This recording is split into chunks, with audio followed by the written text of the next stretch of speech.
Thank you again for coming to another of this in a series of introductions to the all-natural meanings discussed in Meaning in the Multiverse, a skeptic's guide to a loving cosmos.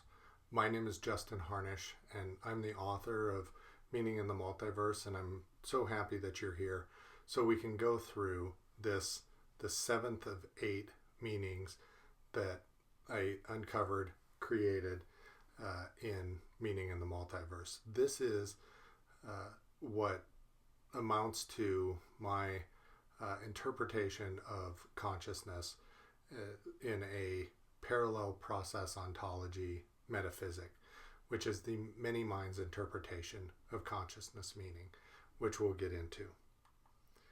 As by way of all of these meanings being explained, these are all metaphysical speculations. And what I mean by metaphysics is that I consider metaphysics to be beyond where the science is now. So these are speculations about where the science might be 2, 3, 4, 500 years from now. So these are not short-term speculations about where science is going to be, but they do require a different framing from metaphysics to explain where that science might be. And again, the science is already starting to look at these interesting perspectives, but what we need to realize is we have not been doing science with computation for very many years. We've only been doing it for, say 150 years at the largest amount of time.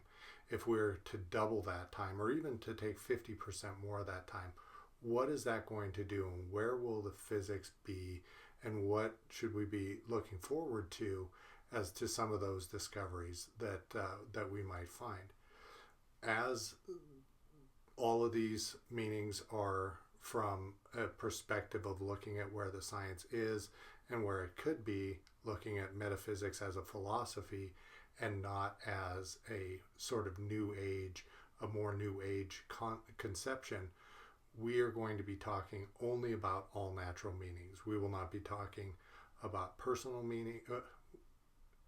We will not be talking about supernatural meanings, but we will be talking about just those meanings that come from, admittedly, a very awe-inspiring multiverse that has many of the features of old deities, but that is not at all supernatural in its basis. It's all natural. We will also be talking about meanings that have both universal conceptions, where the fundamental nature of reality gives us a meaning that is greater than that, which it just comes to any individual mind that might be gaining that meaning. And then we have those that are prevalent personal meanings that approach the limit of a universal meaning, but require some sort of attentive, conscious, or what have you mind to be able to understand that meaning and to be able to realize that meaning. And so those might be personal meanings, but they're prevalent across many, many minds, so many minds inside of that universe or parallel universe, that they take on the aspect of being universal meanings. And we'll make that subtle distinction in this case as we talk about the many minds conception of consciousness. There are also meanings in here that are works meanings or that are grace meanings. That is, that they're either for the multiverse, it is putting us in charge of something that it can't do physically for itself, such as consciousness and experiencing the profundity of existence, or in a deep learning works project that it has us doing because, again, it can only manipulate the physical. It can't manipulate things and bring more complexity into the universe without the knowledge that we and other cognitive entities might well have and might be utilized by the universe to solve a deep learning problem, something that it is concerned with far, far, far in the future. The many minds interpretation of consciousness comes from a metaphysic, an ontology, where reality is fundamentally parallel processes. Now, this has great scientific backing, both in Hugh Everett's many worlds theory of quantum mechanics, also known as the multiverse, as well as in the quantum computation and constructor theory of David Deutsch, and brilliant Oxford physicist David Deutsch, who's the father of quantum computation. And these scientific backings lead the way for us to talk about a metaphysic of parallel process ontology, where fundamental to the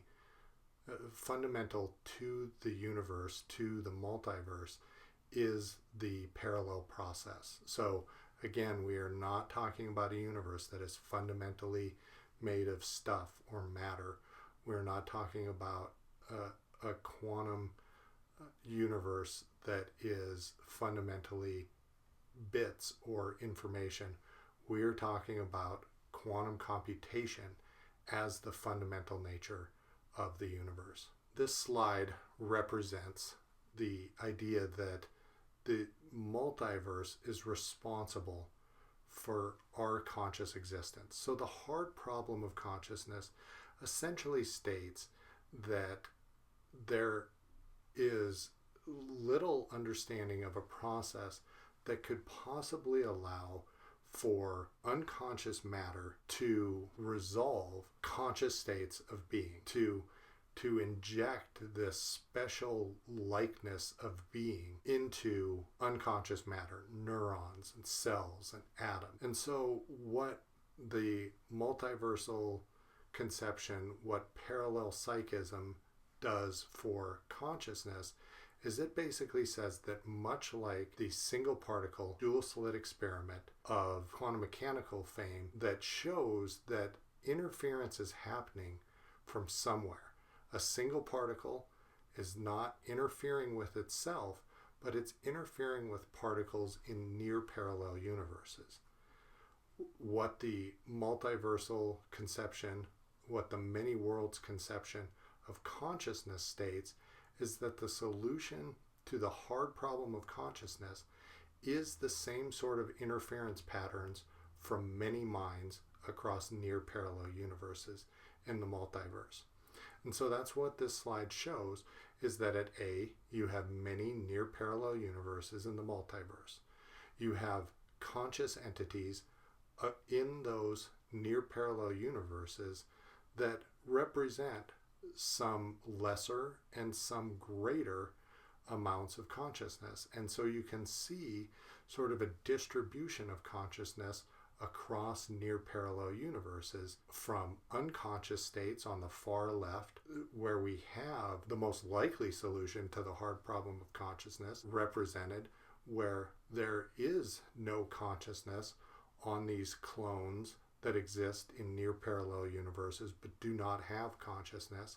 So they are, again, those unconscious piles of meat that are zombies in essence, or that might be us when we are under anesthetic, but living out an unconscious existence.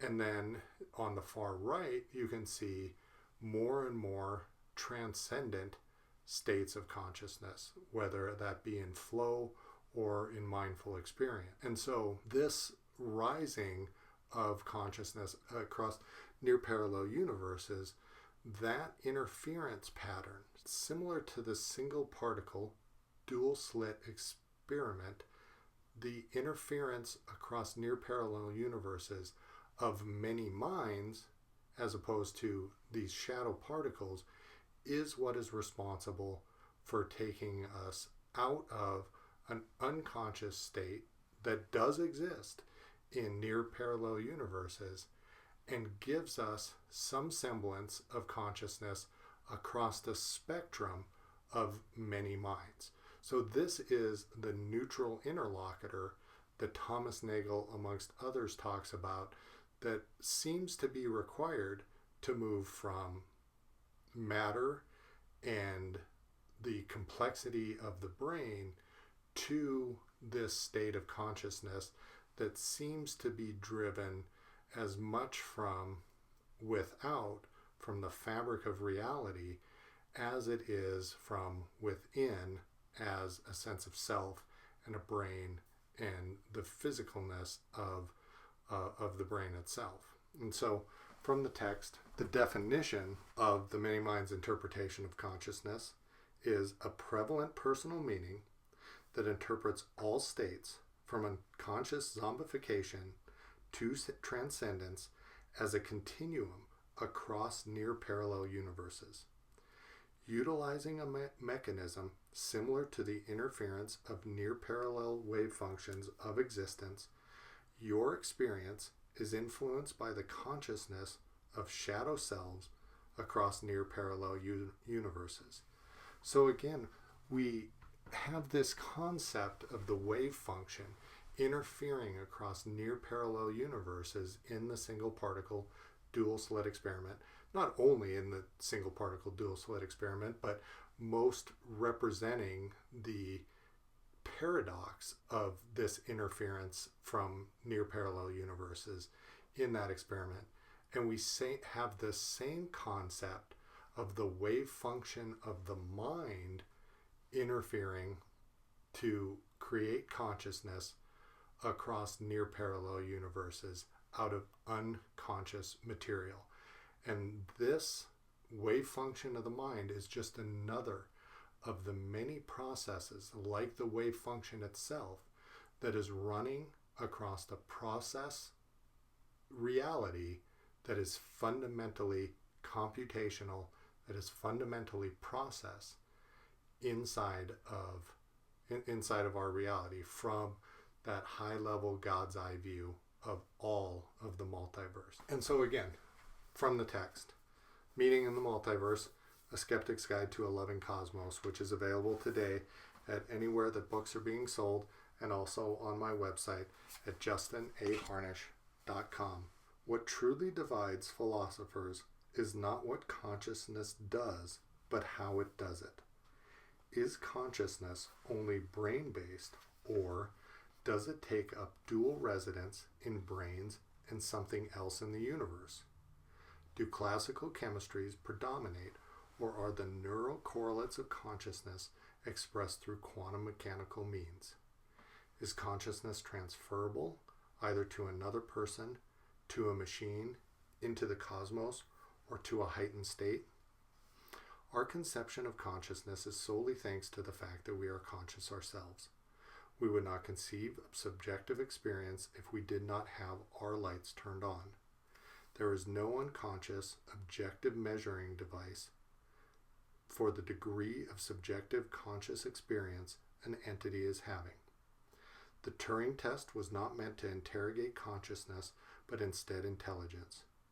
There is nothing you can hook up to brains or beehives to determine the degree of consciousness that is enjoyed by any of the myriad things.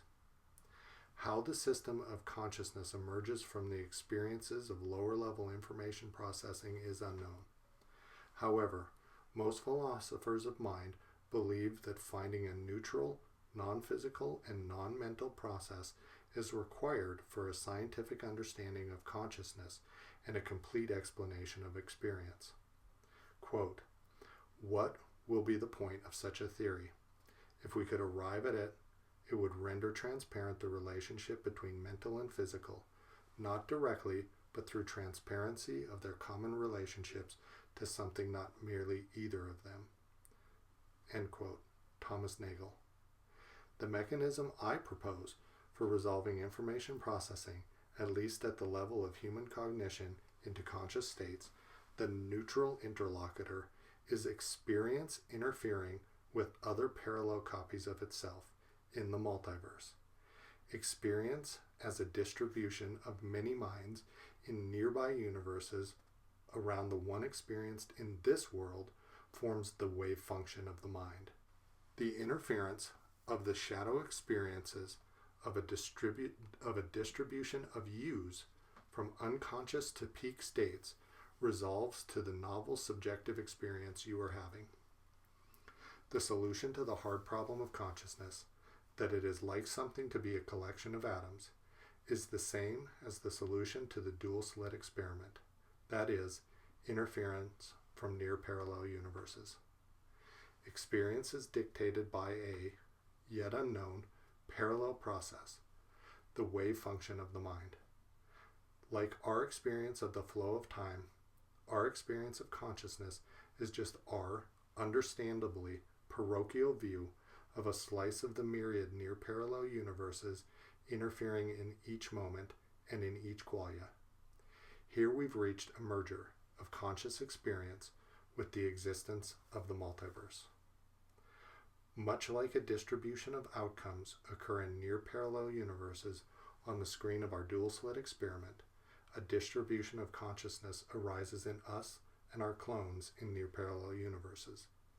At one end of the spectrum, on the vast tails of the subjective experience distribution, are unconscious zombies in far parallel universes.